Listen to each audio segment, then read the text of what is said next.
আপনার ব্যবসার ছক লক্ষ্য নির্ধারণের জন্য কিছু পরামর্শ।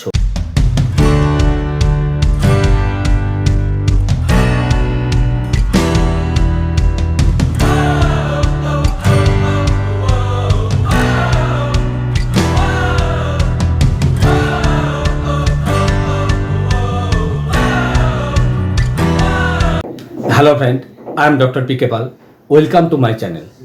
চলুন অন্যভাবে চিন্তা করি, জীবনটাকে পাল্টে ফেলি। তো ফ্রেন্ড, আজকে আমি যে বইটি পড়ব সেটি হলো আপনার ভবিষ্যৎ গড়ে তোলার উপায়। বিশ্বব্যাপী এক সফল নেটওয়ার্ক মার্কেটিং ব্যবসা গড়ে তোলার গোড়ার কথা। তো আজকের ভিডিও শুরু করার আগে বলি, এই বইয়ের অন্যান্য অধ্যায়গুলির লিঙ্ক আজকের ভিডিওর ডেসক্রিপশনে দেওয়া থাকবে, সেখান থেকে আপনারা শুনতে পারেন। শুরু করা যাক আপনার ভবিষ্যৎ গড়ে তোলার উপায়। লক্ষ্য নির্ধারণ। আপনার ব্যবসার ছক লক্ষ্য নির্ধারণের জন্য কিছু পরামর্শ।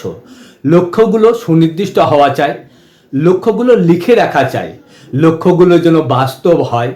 আপলাইনের সঙ্গে আলোচনা করে নিন। প্রতিটি লক্ষ্য পূরণের জন্য নির্দিষ্ট সময়সীমা, তারিখ থাকে। লক্ষ্যগুলো লেখা কাগজ বা ছবি যেন সবসময় চোখের সামনে থাকে। প্রয়োজনে লক্ষ্যগুলোকে আবার নতুন করে নির্ধারণ করতে হবে বা নতুন লক্ষ্য করতে হবে। লক্ষ্যগুলোকে কাছের লক্ষ্য, পরবর্তী লক্ষ্য, দূরের লক্ষ্য এইভাবে ভেঙে নিন। প্রতিটি লক্ষ্য পূরণের পর আপনারা নিজেরাই নিজেদের পুরস্কৃত করুন। আগে ভাগে এই পুরস্কারের তালিকা তৈরি করে রাখুন। বিবাহিত হলে স্বামী এবং স্ত্রী আলাদা আলাদা তালিকা তৈরি করে আলোচনার মাধ্যমে একটা যুক্ত তালিকা তৈরি করে নিন। 3 থেকে 6 মাসের মধ্যে আপনারা যে যা পেতে চান বা করতে চান তাই নিয়ে হবে আপনার প্রাথমিক তালিকাটি। 1 থেকে 2 বছরের মধ্যে আপনারা যা পেতে চান বা করতে চান তা নিয়ে হবে দ্বিতীয় তালিকা। 2 থেকে 5 বছরের মধ্যে যা পেতে চান বা করতে চান সেগুলো আসবে শেষের তালিকায়। প্রথম কাজ, কি চান ঠিক করুন। প্রথম কাজটা খুব জরুরি। এই কাজটা নিখুঁতভাবে না করলে ছকের বাকি অংশটা অর্থহীন হয়ে যাবে। কেনটাই যদি না জানা থাকে, কি করে এই প্রশ্নটা অবান্তর। ছকটা দেখুন। কাছের পুরস্কার, মাঝের পুরস্কার ও দূরের পুরস্কার। কাছের পুরস্কারের মধ্যে 1, 2, 3, 4, 5, মাঝের পুরস্কার 1, 2, 3, 4, 5, দূরের পুরস্কার 1, 2, 3, 4, 5। দ্বিতীয় কাজ, ডাইরেক্ট ডিস্ট্রিবিউটর স্তরে পৌঁছানোর বিস্তারিত পরিকল্পনা করে নিন। এটা 1 বছরে 10,000 PV-তে পৌঁছানোর ছকের একটা নমুনা। সময় তার চাইতে কমও লাগতে পারে, বেশিও লাগতে পারে। পিভির জন্য প্রয়োজন মতো এগিয়ে পিছিয়ে নিতেই পারেন। তাতে পিভির প্রতিটি লক্ষ্য পূরণের পর নিজেদের কি দিয়ে পুরস্কৃত করবেন সেটা আগে ভাগে এই ছকে লিখে রাখুন। ছক: মাস, পিভি, পিন, পুরস্কার। PV 10,000, pin 21%, PV 7,000, pin 18%, PV 4,000, pin 15%, PV 2,400, pin 12%, PV 1200, pin 9%, PV 600, pin 6%, PV 200, pin 3%। পাশে পুরস্কার। তৃতীয় কাজ, পিন সংক্রান্ত আপনার দূরবর্তী লক্ষ্য ও তার পুরস্কারগুলো স্থির করুন।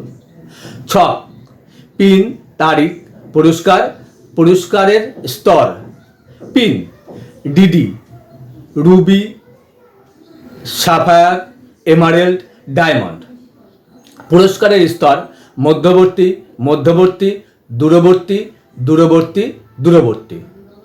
চতুর্থ কাজ, আগামী 90 দিনের মধ্যে নির্দিষ্ট লক্ষ্য স্থির করুন। ছক: দলগত পিভি, ব্যক্তিগত পিভি, মিটিংয়ে ডাকা বা সারসংক্ষেপ শোনানো, এসটিপি প্ল্যান দেখানো, নিজের প্ল্যান শো করা ডিস্ট্রিবিউটারদের সংখ্যা, প্রসপেক্টরদের নামের তালিকায় নতুন সংযোজনের সংখ্যা, নতুন ক্রেতার সংখ্যা ও পুরস্কার। পাশে মাস, মাস, মাস।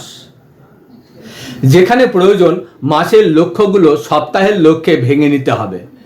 এই লক্ষ্যগুলো 3 মাসের, ভিত্তিতে করাই যুক্তিযুক্ত। পঞ্চম কাজ, দৈনিক ও সাপ্তাহিক লক্ষ্যগুলোর দিকে নজর রাখুন। প্রতি সপ্তাহের জন্য একটি করে এই রকম নজরদারি কার্ড তৈরি করে রাখুন। আর প্রতি সপ্তাহের শেষে খেয়াল করুন কটা ঘর ভর্তি হয়েছে। দিনগুলো যতই এগোবে কার্ডগুলো ততই ভরে ওঠার কথা। কার্ড লক্ষ্য, স্টেপ শোনা 30 মিনিট, পড়া অন্তত 20 মিনিট, তালিকায় নতুন প্রসপেক্টের নাম যোগ করা, এসটিপি বা মিটিংয়ে ডাকা, বিক্রি করা, আপলাইনের সঙ্গে যোগাযোগ, ডাউনলাইনের সঙ্গে যোগাযোগ, ওপেন মিটিং, দলীয় মিটিং, ফোনে মিটিং ইত্যাদি। এদিকে সোম, মঙ্গল, বুধ, বৃহস্পতি, শুক্র, শনি, রবি। তো সো ফ্রেন্ড, আজকের ভিডিও এই পর্যন্তই। Thank you.